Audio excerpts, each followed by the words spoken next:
Hi, in this tutorial I would like to show you how to turn on or turn off gravity in Blender. So it may be a really great function in Blender animations. It may be really helpful when you are projecting falling objects, so maybe something like that. Okay, so if you would like to change settings of gravity, we need to go to the right side.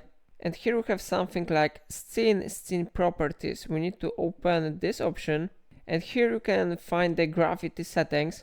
You can change these values if you need it. You can set here X, Y, and Z gravity and change this value. For example, I will increase this one gravity, and let's check what will happen.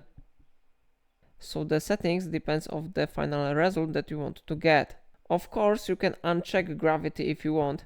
Then this object will not fall.